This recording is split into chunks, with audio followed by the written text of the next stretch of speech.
내 영혼은 안전합니다. 주 손길로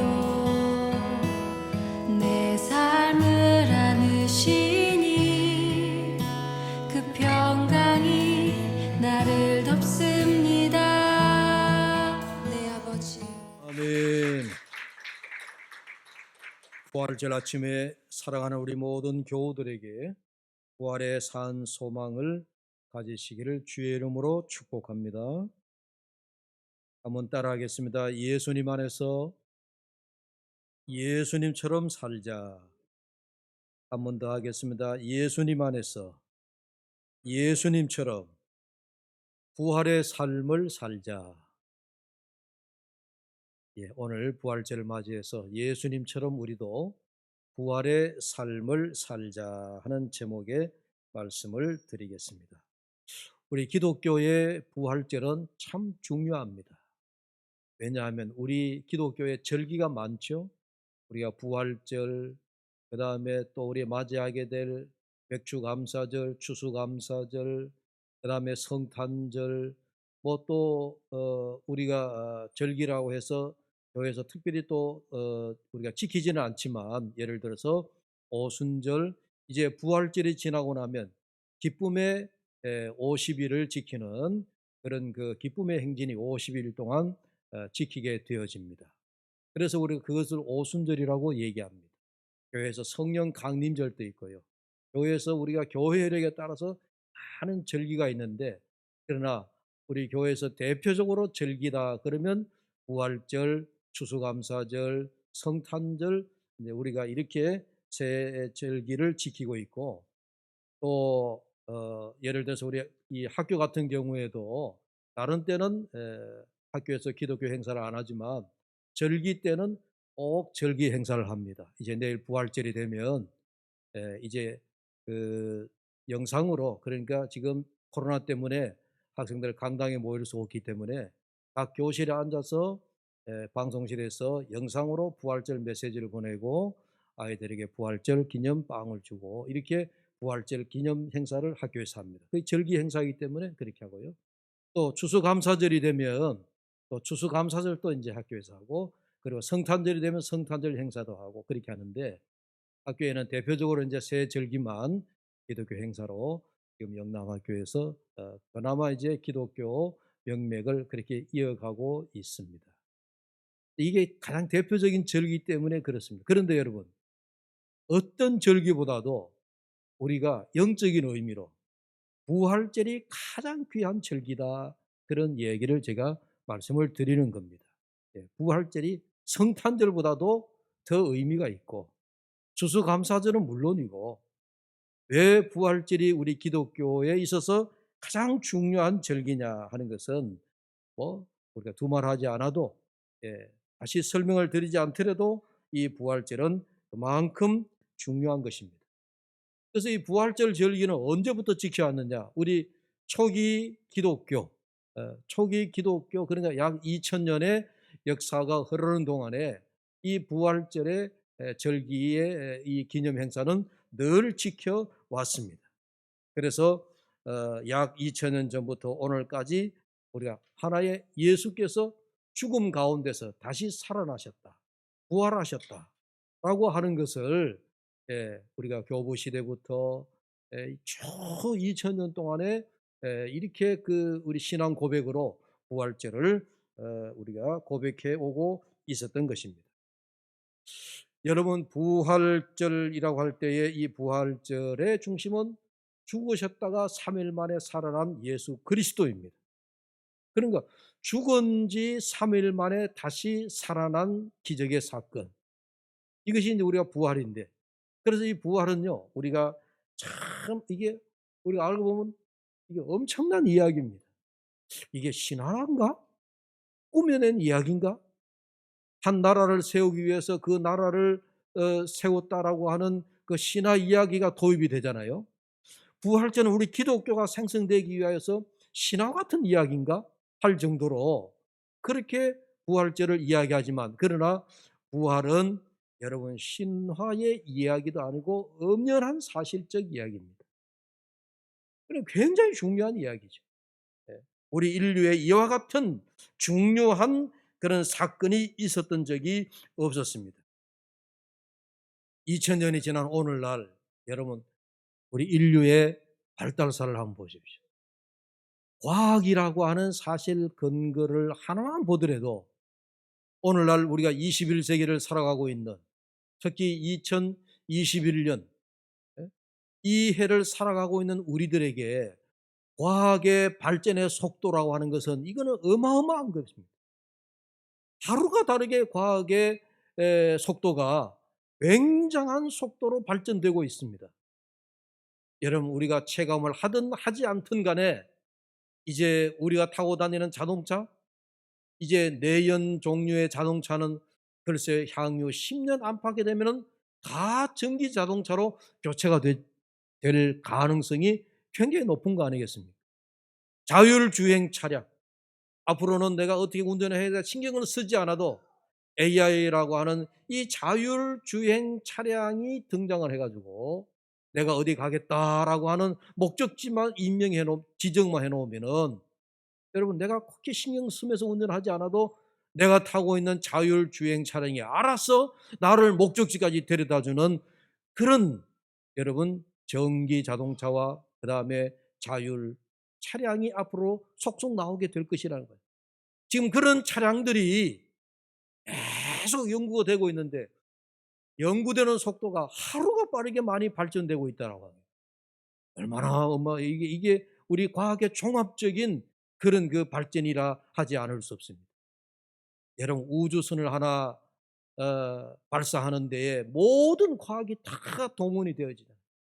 0.00001초의 시간의 오차도 허락하지 않는 그런 우주선의 그런 기술의 발달. 이거 여러분 생각해 보면 이게 어마어마한 발달이에요. 그런 시대에 우리가 살고 있는데 사실 우리가 잘 체감을 하지 못하죠. 예, 왜 우리가 과학자가 아니기 때문에. 예, 우리가 과학자가 아니라서 우리의 몸으로 실제 피부로 잘 우리가 그러한 것들을 잘 느끼고 살아가지 못하지만 그러나 앞으로는 점점 더 그런 이러한 그 전자시대, IT 시대, 이런 컴퓨터의 시대가 우리의 모든 삶의 환경을 지금도 많이 변화되고 있지만 바뀌게 될 것이라고 하는 것이 기정사실입니다. 제가 무슨 얘기를 하고 있냐. 과학이 이만큼 발달되어져 가고 있다는 얘기예요. 그러니까 이만큼 과학적인 시대에 죽은 자가 다시 살아났다라고 하는 이 사실을 과학적으로 어떻게 증명할 것이냐. 증명할 자가 있습니까? 생물학적으로 사람이 죽었는데 숨이 끊어졌는데 또 우리가 이성적으로 죽은 자가 어떻게 다시 살아나? 무덤에 들어갔던 자가 어떻게 다시 살아난단 말이냐? 이거는 초대교회, 초대 그리스도인들이 꾸며낸 이야기일 것이다. 그렇게 얘기할 수도 있다는 얘기예요. 그러니까 우리가 이러한 시대에 우리가 살고 있는데 예수 그리스도의 부활의 이 사실은 이러한 과학적 사실, 비과학적 사실 혹은 이성적인 것과 비이성적인 것, 합리적인 것과 비합리적인 이런 모든 논리들을 포함해서 우리가 생각해야 할 것은 오직 그리스도가 죽음 가운데서 다시 살아나셨다라고 하는 부활의 사실을 믿는 믿음일 줄로 믿습니다. 이 믿음이 중요한 거예요. 예수님이 다시 사셨다라고 하는 것을 믿고 우리가 신앙을 고백하면 예, 아무리 비과학적인 사실이라도 아무리 비합리적인 이야기라도 여러분 우리가 성경이 다 믿어지는 겁니다. 우리는 성경을 믿는 자들이죠. 이 성서는 하나님의 감동으로 기록된 것으로 성경 안에 나오는 모든 내용은 우리가 때로는 우리가 이해할 수 없는 내용이라 하더라도 다 믿는 그런 믿음을 우리가 갖고 출발하는 것입니다. 로마서 오늘 본문 6장 8절 말씀해 보면 만일 우리가 그리스도와 함께 죽었으면 또한 그와 함께 살 줄을 믿노니라고 했습니다. 예수님처럼 우리도 부활하자, 부활의 삶을 살자라고 하는 이 의미는 예수님이 죽으셨다가 다시 산 것을 전제로 하는 겁니다. 그러니 우리도 예수님처럼 부활의 삶을 살아야 된다는 이야기. 이것을 오늘 로마서에는 분명히 우리에게 말씀을 하고 있습니다. 여러분, 부활하신 주님이 우리에게 주신 몇 가지 의미가 오늘 제가 제시해 나왔습니다. 그 첫째가 보면 부활하신 주님은 새로운 시작을 알리셨다 하는 것입니다. 여러분, 예수님이 십자가에 달려 돌아가시고 무덤 가운데 장사 지냈습니다. 안식일이기 때문에 아무도 무덤에 갈 수가 없었습니다. 그런데 안식일이 지나고 첫날 새벽 미명에 그 무덤으로 최초로 달려간 자가 있었는데 그들이 여인들이었습니다. 성경에 보면 마태복음 28장 1절에 안식일이 다하여 가고 안식 후 첫날이 되려는 미명에, 이 말씀을 가만히 보니까 안식일이 가고 그리고 안식 후 첫날이 되려는 미명에, 그런 말씀이 있습니다. 그러니까 여러분, 주님의 부활은 안식일이 끝나는 날, 즉 주일의 시작을 알렸습니다. 구약의 안식일은 하나님께서 사람을 위하여 만들어 주셨던 옛 법입니다. 이게 안식법입니다. 그러나 오늘날 우리는 안식법에 따라서 주일을 지키는 것이 아니라 주님의 부활의 사실에 근거해서 주님의 부활을 기념하여 우리가 지키는 날이 바로 주의 날, 그것이 주일입니다. 그래서 우리가 매주일마다 일주일마다 우리가 모여서 예배를 하지만 이 주일이라고 하는 것은 사실은 초대교회에 부활하신 주님을 기념하여 모였던 날입니다. 부활 기념일입니다. 초대교회는 매주일이 다시 살아나신 주님의 부활을 기념하여 지켰던 날입니다. 그게 주의 날, 주일이에요. 그래서 이 주일은 옛 율법은 가고 주님의 부활로 말미암아 우리에게 새 날이 왔다라고 하는 것을 주님의 부활은 우리에게 알렸습니다. 여러분, 우리가 살아가는데 과거에 얽매여 옛 사람으로 더 이상 살지 않습니다. 율법은 우리를 자꾸 과거로 얽매이려고 하지만 주님의 부활을 알리는 새 날을 기념하여 지키는 우리들은 이제는 새 계명으로 사는 겁니다. 예법으로 사는 자들이 아니라 새로운 법, 새로운 계명, 부활하신 주님이 우리에게 주셨던 말씀들, 주님이 우리에게 계명을 주셨던 새 계명들, 이런 계명을 가지고 살아가는, 이를테면 우리는 새로운 법의 세계 안에, 새로운 세계 속에 살아가는 것이 바로 주님의 부활을 기억하고 새롭게 살아가는 우리들인 줄로 믿습니다. 그래서 우리가 부활을 지킨다, 부활을 우리가 기념한다라고 하는 것은 내가 더 이상 옛 사람에 얽매이지 않는다라고 하는 것을 얘기하는 거예요. 부활하신 주님과 함께 나는 새 사람으로 새로운 세계의 삶을 살아가겠다라고 하는 것이나 다름이 없다 하는 것을 우리가 꼭 기억해야 될 줄로 믿습니다. 두 번째는 주님의 부활은 세상의 권세를 이기고 승리하신 주님의 영원한 승리였다 하는 사실. 여러분, 주님을 가두었던 무덤, 옛날 그 유대 사회에는 무덤을 큰 바위나 큰 돌 같은 그런 곳에다가 무덤을 파가지고 돌을 깨어가지고 그 속에 사람의 시신을 장례 지내는 그런 장례 문화였어요. 우리는 땅을 파죠. 옛날에 땅을 파서, 아니면 요즘에 이제 화장을 많이 합니다만은, 어쨌든 우리는 땅을 파서 흙을 묻는 봉붕하는 그런 이제 우리 오랫동안의 어떤 유교나 이런 문화에 우리가 익숙해져 있지만 유대 나라에는 장례가 돌 무덤이었다. 그래서 이제 돌 무덤을 파면 그 무덤 앞에 무덤을 막는 큰 돌문이 있는 겁니다. 안식일이 지나고 이 여인들이 예수님의 시신이 있는 돌 무덤을 향하여 달려갈 때에 달려가면서도 걱정입니다. 연약한 여인들이 그 큰 돌문을 어떻게 굴러서 그 문을 열 것인가? 도저히 여인들의 힘으로는 그 돌문을 막혀 있는 그 돌문을 열 수가 없다라고 생각하기 때문에 예수님의 시신을 보러 가기 위하여서 달려갔던 여인들이 지금 가면서도 내심 마음으로는 걱정이 되었다는 얘기예요. 그래서 달려가던 여인들이 그 무덤의 큰 돌문을 어찌할꼬, 누가 우리를 위하여서 그 돌문을 열어줄 것인가 걱정하며 달려갔습니다. 여러분, 이 무덤을 막고 있던 돌문, 이 돌문은 당시 로마 권세가 인준하고 종교의 최고 권력자인 당시의 대제사장의 인봉이 찍혀 있어서 아무나 열 수 없는 돌문이었습니다. 로마의 권세가 아니면, 로마의 권력이 아니면, 대제사장들의 권세가 아니면 돌문을 열 수가 없었다 하는 이야기입니다. 그러니까 이 돌문이 상징하는 것은 당시에 그만큼 로마의 권력이 어마어마했다라고 하는 걸 상징한다는 얘기죠. 그리고 로마의 권력과 함께 야합을 했던 당시에 성전에서 일하던 대제사장들의 그 권세가 어마어마했다라고 하는 것을 상징하는 겁니다. 그들의 권세가 아니고서는 돌문을 열 수가 없다 하는 얘기. 여러분, 서울에 가면 종로에 종로 그 일대에 가면은 운현궁이라고 하는 궁이 있습니다.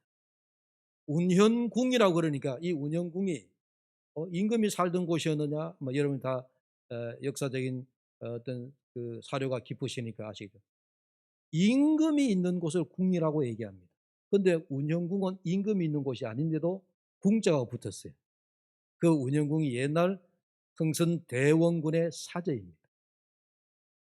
그러니까 궁이 아님에도 불구하고 운현궁이라고 하는 궁자가 붙은 이 건물의 그 뭐랄까 위력이라 할까요? 위세가 당시 대원군의 위세가 어마했느냐 하는 것을 우리가 어떻게 짐작해 가는 거죠.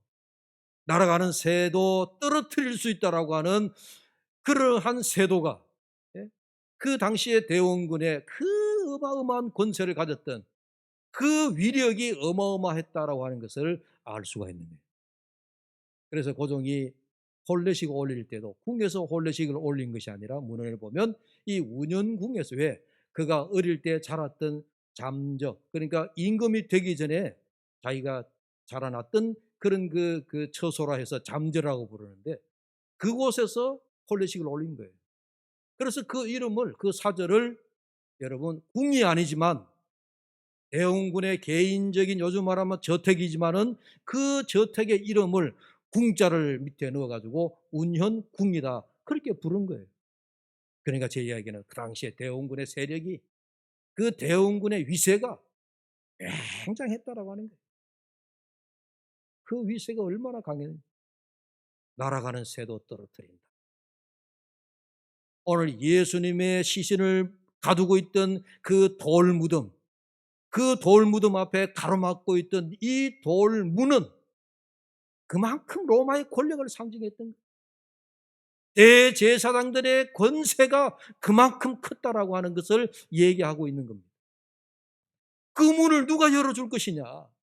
이 연약한 여인들이 달려가면서 그런 걱정을 했던 겁니다.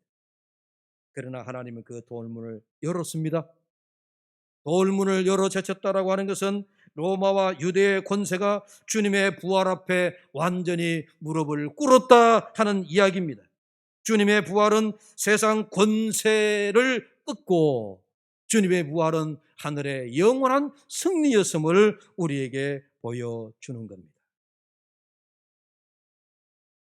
그래서 이 주님의 부활은 어떤 세상 권세도, 어떤 세상의 세도가도 주님의 부활로서는, 부활 앞에서는 그들은 다 무릎을 꿇을 수밖에 없었다는 얘기입니다.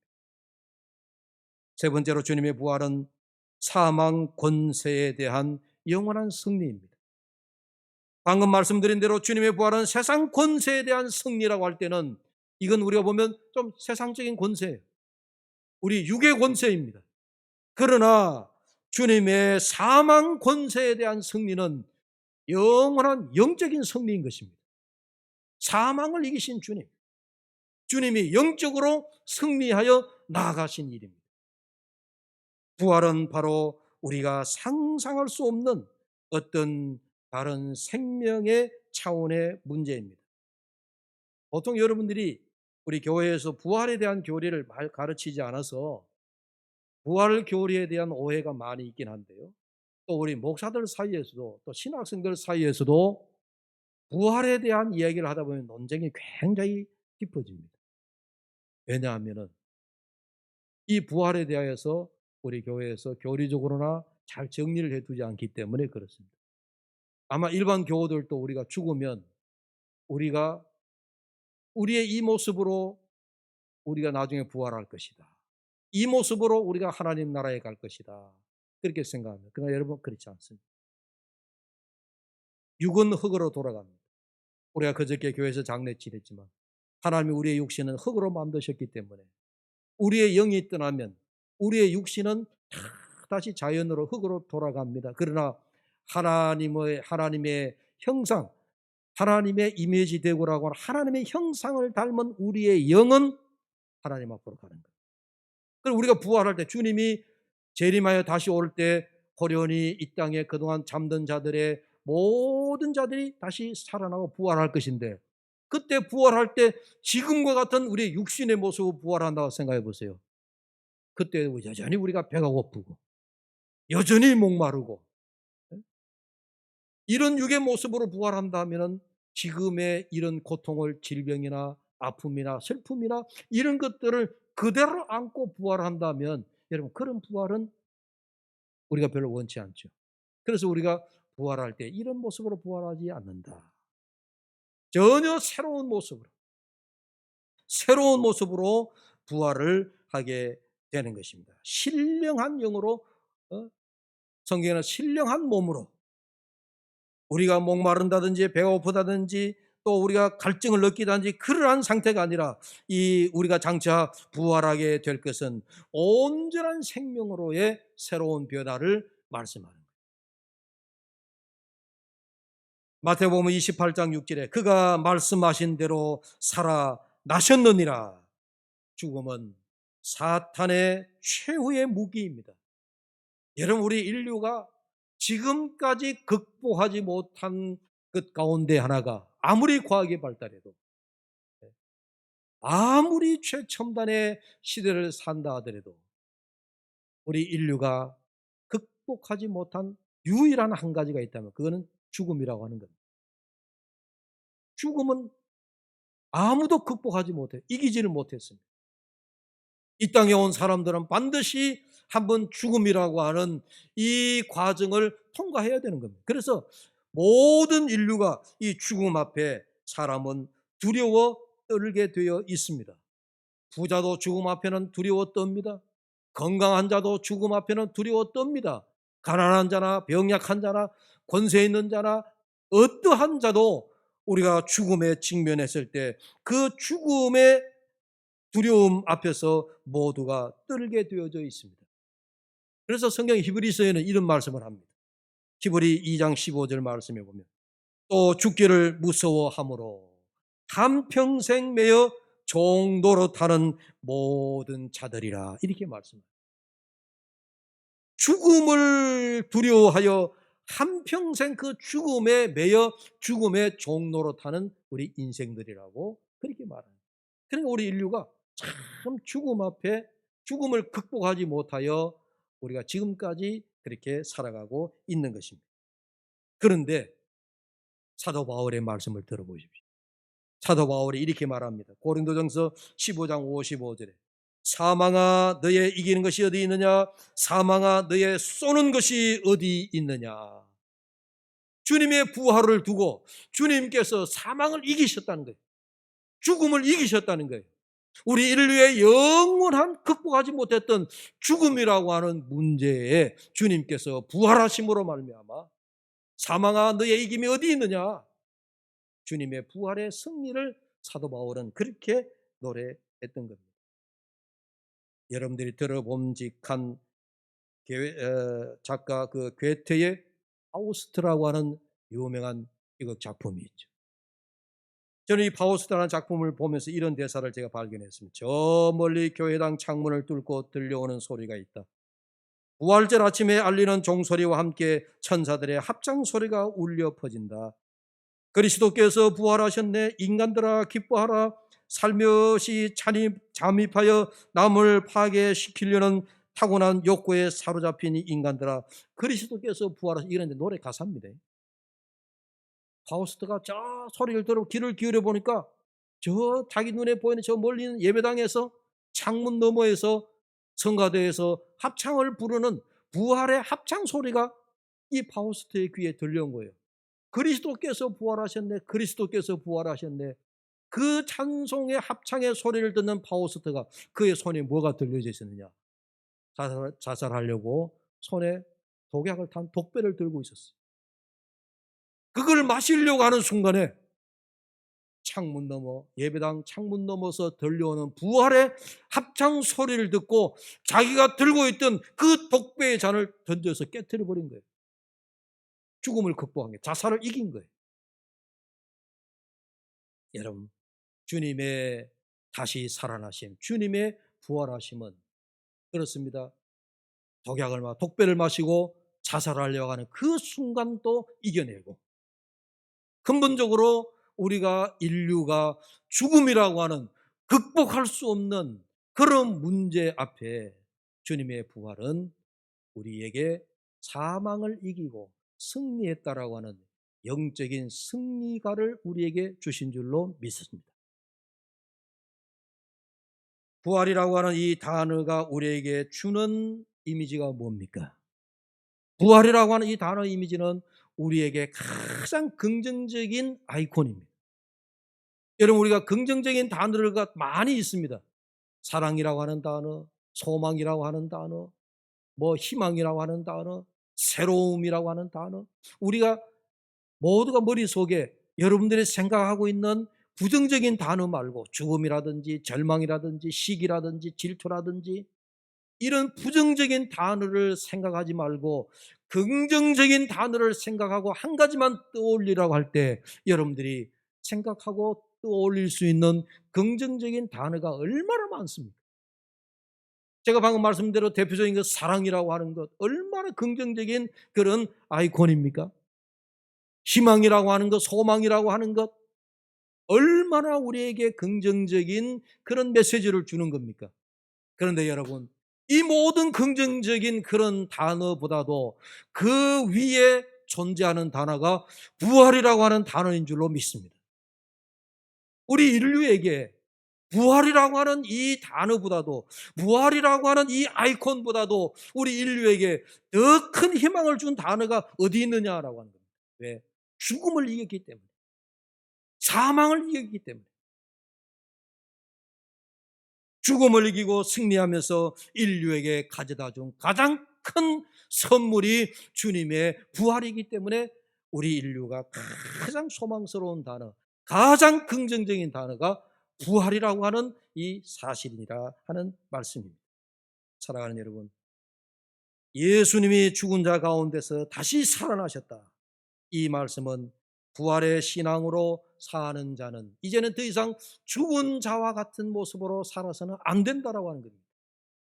이제 주님의 부활을 믿는 자는 죽은 자 같은 삶이 아니라 다시 살아나신 주님처럼 우리도 산 자의 모습으로 살아야 된다. 이것이 부활 신앙인 줄로 믿습니다. 목사가 부활절 아침 되면 가장 흥분합니다. 오늘 제 설교도 여러분 들으시기 좀 흥분되지 않습니까? 왜? 이런 부활의 메시지만큼 우리에게 인류의 참 밑바닥의 문제, 해결할 수 없는 문제, 죽음이라고 하는 문제, 절망이라고 하는 문제, 그런 문제에 우리 인류에게 답을 줄 수 있는 가장 희망적인 메시지가 부활 메시지이기 때문에 그렇습니다. 여러분의 삶이 비록 좀 힘들고 또 여러분들의 건강이 비록 좀 여러분들이 매우 때로는 심각하다 할지라도 여러분, 그런 어떤 부정적인 사실 앞에, 그런 어떤 부정적인 우리가 현실 앞에 우리가 희망을 잃어버리고 주저앉아 버릴 수가 없다는 얘기입니다. 왜? 부활하신 주님이 우리에게 산자의 모습으로 오셔서 우리에게도 죽은 자의 절망적인 모습으로 사는 것이 아니라 희망으로 산 자와 같이 살으라고 부활의 메시지를 증거해 주고 있기 때문입니다. 모쪼록 이 부활절 아침에 저와 여러분 우리 모든 투례교회 성도들, 또 오늘 영상예배 함께 참여하는 우리 모든 교우들이 이 큰 부활의 기쁜 소식을 듣고 우리의 절망을 이기고 사망을 이기고 또 우리의 모든 부정적인 것들을 이기고 희망의 아이콘을 가지고 부활의 산 소망을 우리 가슴에 품고 살아갈 수 있기를 주의 이름으로 축복합니다. 기도합시다. 하나님 아버지, 주님이 죽은 자 가운데서 살아나셔서 우리에게 영원한 소망을 주시고 부활의 기쁨을 주신 것처럼 이제 저희들도 죽은 자의 모습으로 살지 않고 산 자의 모습으로, 살아있는 자의 모습으로 참된 부활의 소망을 안고 살아가기를 원합니다. 주님, 이 자리에 오셔서 우리 모든 교우들에게 우리 사랑하는 대구 두레교회가 산자의 모습으로 생동감이 넘치고 살아 움직이는 놀라운 부활에 증거하는 교회가, 그리고 교우들이 되게 하여 주시옵소서. 비록 힘들고 어려운 가운데 놓인 처지라 할지라도 아버지, 현실 앞에 우리가 무릎을 꿇지 않고 사망 건너에 주님의 부활의 아름다운 소식을 바라보며 희망을 품고 내일을 바라보며 살아가는 우리 모두가 되게 하여 주시옵소서. 예수님의 이름으로 기도하옵나이다. 아멘. 주